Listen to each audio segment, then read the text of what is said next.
When you've built the most beautiful car ever made, what on earth do you do for an encore?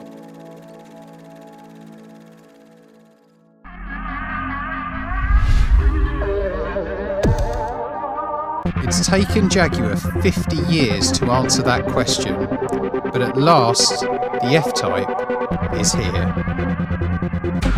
The Jag launches into a tough market, and one of its biggest rivals is the new Porsche Cayman.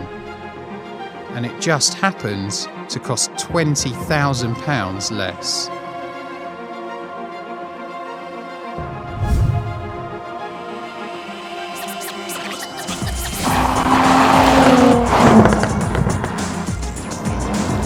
One of my earliest memories was riding in my dad's E-Type Jag when I was just 3 years old, and that's what got me really hooked on cars. This F-Type is the V6S. It's the midpoint of the range between the V6 and the V8. With 375 brake horsepower on tap, it hits 60 miles an hour in less than 5 seconds.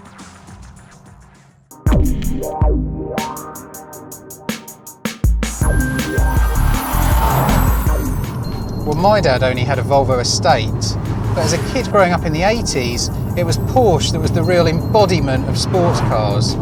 To me, nobody does it better. Last year, Tim said the Porsche 911 was the best sports car in the world. I bet now he's saying that the Cayman is just as good to drive and it costs half the price. And this Cayman's just over half the price. It's also nearly £20,000 less than the cheapest F-Type. I bet, right about now, Tim's trying to tell you the Porsche is a really good family car. Well, I'd be more than happy to do the school run twice every morning in this. But just look at the F-Type. It looks like it's doing 100 miles an hour standing still. In comparison, both Porsches just look a bit dull. Okay, so this standard Cayman is about a second slower to 60 miles an hour than the F-Type. But forget about that, it's handling that matters most. Where the Jaguar's got its big, heavy engine out the front, in this car the engine's right behind me, bang in the middle, and that gives it near perfect weight distribution and great balance for cornering. But the F-Type is more like an old-fashioned muscle car, and I love it for that. The steering is really direct, and the back end is almost too willing to slide out. I wouldn't bank on the back tyres lasting very long. Old school or not, it's extremely fast. My dad's old E-Type wouldn't have come close. Back in the real world, the Cayman is more practical than you might think. There's room for luggage in the front and in the back, and the combined volume is more than a Ford Fiesta. Compare that to the shallow slot you get in the F-Type.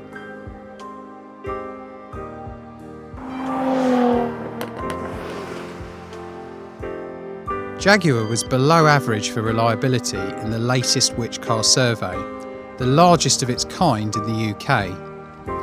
Porsche was better and was also rated top for owner satisfaction. Click the link below to find out more. That's all very sensible, but on the road, the Jag just feels more special, and its 8-speed automatic gearbox really lives up to its quick shift name.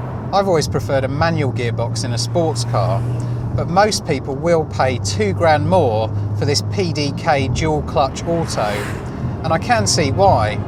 It accelerates quicker and it's more economical.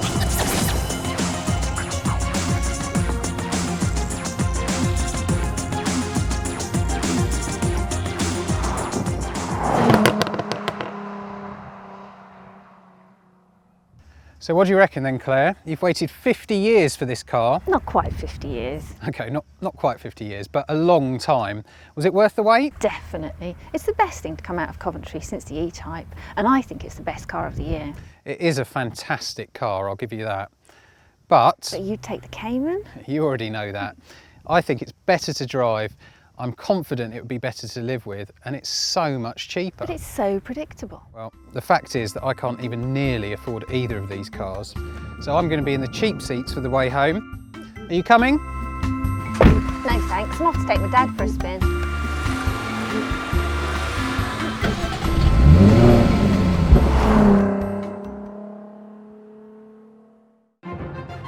Click here to read our first drives of the Jaguar F-Type and Porsche Cayman, plus our top 10 sports car buying tips.